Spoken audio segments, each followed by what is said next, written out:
আসসালামু আলাইকুম, সবাই কেমন আছেন? আশা করি সবাই অনেক অনেক ভালো আছেন। আবারও চলে এলাম পেঁপে দিয়ে দুই ধরনের রেসিপি, চিংড়ি মাছ দিয়ে আর মলা মাছ দিয়ে দুইটি রেসিপি নিয়ে এলাম। ভালো লাগলে লাইক শেয়ার কমেন্ট করবেন। এখানে একটা বড় সাইজের পেঁপে নিয়েছি। পেঁপেটা ছিলে ভালো করে কুচি কুচি করে কেটে নেব।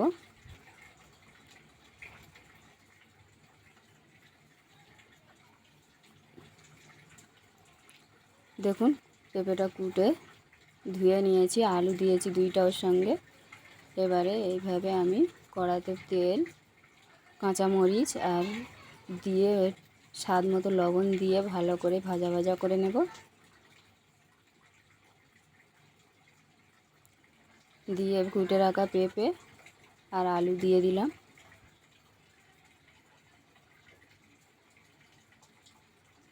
হাফ আমি চিংড়ি মাছ দিয়ে রান্না করব আর হাফ পেঁপে আমি মলা মাছ দিয়ে রান্না করব। এখানে আমি জিরে পাউডার দিয়ে দিলাম, হলুদ গুঁড়ো দিয়ে দিলাম, কেননা এটা আমি কাঁচা মরিচ দিয়েছি, তাই শুকনো মরিচ আর দিয়েই না। দিয়ে ভালো করে এইভাবে কষিয়ে নেব।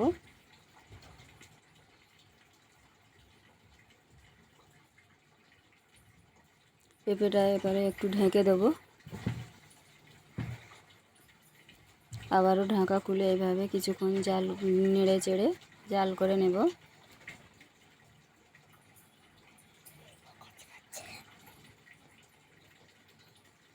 এবারে পরিমাণ মতো পানি দিয়ে ঢেকে দেব। আর এখানে চিংড়ি মাছ নিয়েছি। চিংড়ি মাছটাকে আমি ঝাল, হলুদ, নুন, লবণ দিয়ে একটু মিশিয়ে তেলে ফেলে ভেজে নেব। দেখুন, নুন দিয়ে দিলাম, হলুদ, ঝালের গুঁড়ো দিয়ে ভালো করে এইভাবে হাত দিয়ে একটু মাখিয়ে নিচ্ছি। আর চিংড়ি মাছের খোলাগুলো আমি ছাড়িয়ে নিচ্ছি, খোসাগুলো। দেখুন, এবারে এখানে তেল দিয়েছি, তেলটা গরম হয়ে গেছে। এবারে চিংড়ি মাছগুলো এইভাবে দিয়ে আমি একটু ভাজা ভাজা করে নেব।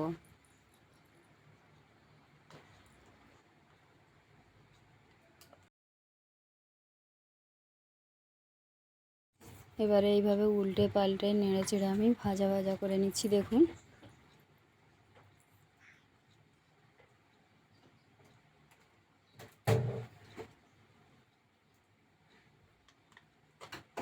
গরমের সময় এইভাবে চিংড়ি মাছ, মলা মাছ দিয়ে পেঁপে দিয়ে রান্না করে দেখবেন, শরীরও ঠান্ডা থাকবে। আর গরমের সময় এইসব তরকারি অনেক বেশি ভালো লাগবে। চিংড়ি মাছগুলো আমি তরকারির সঙ্গে দিয়ে দিয়েছি। দেখুন, এবার ঝোলটা আমার কমে এসেছে। এবারে এটাকে আমি ঠান্ডা করে নামিয়ে আপনাদের দেখাবো। দেখুন, ঠান্ডা হয়ে গেছে। এবারে আমি একটা মোল্ডে তুলে দেখাচ্ছি। দেখুন, পরিবেশন করে দেখাচ্ছি কেমন হয়েছে।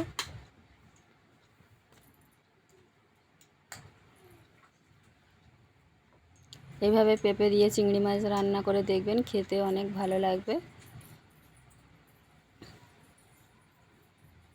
অথচ ঝালের গুঁড়ো ছাড়াই রান্না করে দেখালাম। দেখুন কেমন হয়েছে, কমেন্টে জানাতে ভুলবেন না।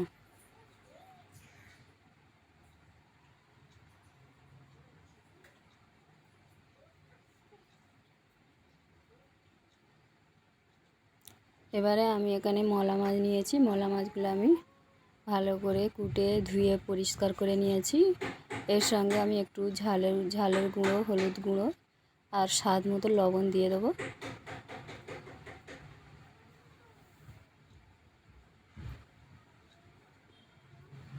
দিয়ে এটাকেও ভালো করে মাখিয়ে নেব। দেখুন, এইভাবে হাত দিয়ে মাখিয়ে নিচ্ছি।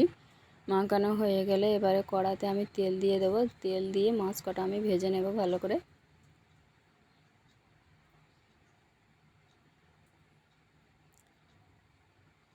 তেলটা গরম হয়ে গেছে। এবারে আমি মাছগুলো দিয়ে দেব।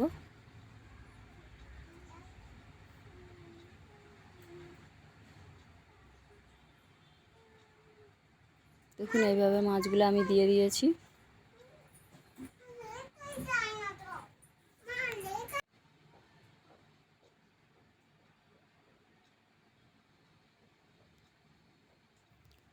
সবগুলো মাছ আমি দিয়ে দিয়েছি। এবারে আমি নেড়ে চেড়ে উল্টে পাল্টে ভেজে নেব।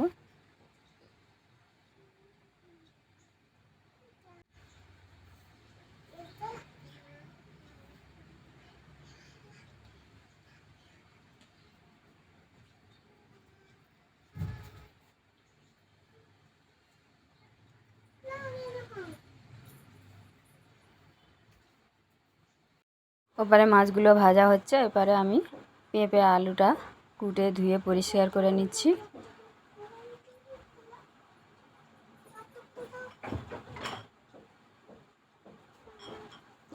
মাছগুলো আমি ভেজে তুলে নিয়েছি, নিয়ে এবারে এর মধ্যে পরিমাণ মতো তেল দিয়ে দিলাম আর পেঁয়াজ কুচি কাঁচামরিচ কুচি দিয়ে দিলাম, দিয়ে ভালো করে এটাকে আমি ভেজে নেব।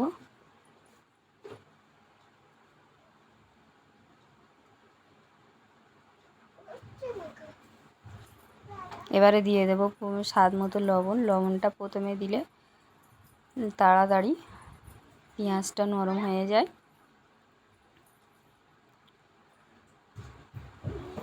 পেঁয়াজটা আমার লাল লাল হয়ে এসেছে, এবারে আমি দিয়ে দিলাম পেঁপে আর আলু দিয়ে ভালো করে এভাবে তেলের উপর একটু নেড়ে চেড়ে কষিয়ে নেব।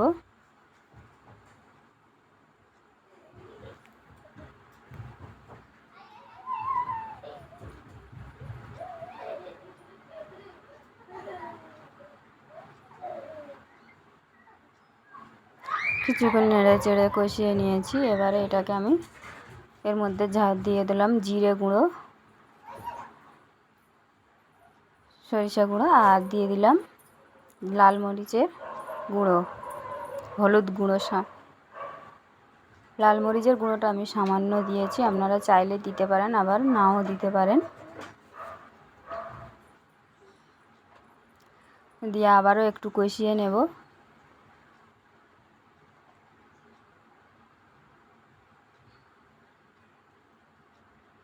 এবারে অল্প করে পানি দিয়ে এভাবে আবারও কিছুক্ষণ কষাবো। এবারে একটু ঢেকে রেখে দেব কিছুক্ষণ।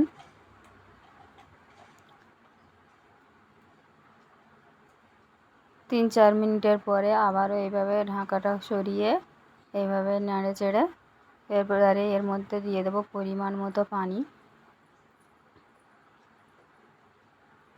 পরিমাণ মতো পানি দিয়ে দিলাম, আর এটাকে আমি ঢেকে রেখে দেব ফুটে ওঠা পর্যন্ত। ফুটে উঠেছে, এবারে আমি ভেজে রাখা মাছগুলো এর মধ্যে দিয়ে দেব। এইভাবে দেখুন।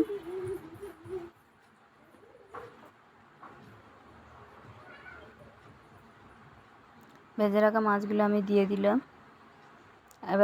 আবারও ঢাকা দিয়ে দেব 5 মিনিটের মতো। 5 মিনিট পরে আমি দেখাবো।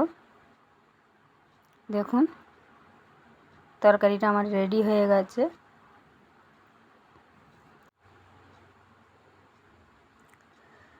এবারে আমি ঠান্ডা করে আপনাদের দেখাবো একটু পরিবেশন করে কেমন হয়েছে আমার পেঁপে আলু দিয়ে মলা মাছের ঝোল বা মোয়াটি মাছের ঝোল, যে যেটাই বলেন না কেন।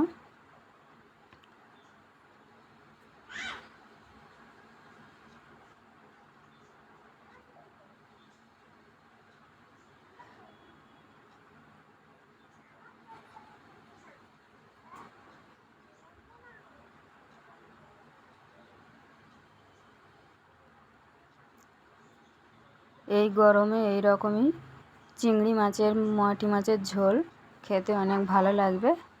একবার হলেও বানিয়ে দেখবেন। আর আমার এই রেসিপিগুলো যদি ভালো লাগে ফ্রেন্ড অ্যান্ড ফ্যামিলির সঙ্গে শেয়ার করে দেবেন। সবাই ভালো থাকবেন, সুস্থ থাকবেন।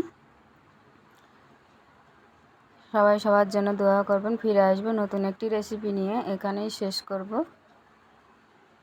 আল্লাহ হাফেজ।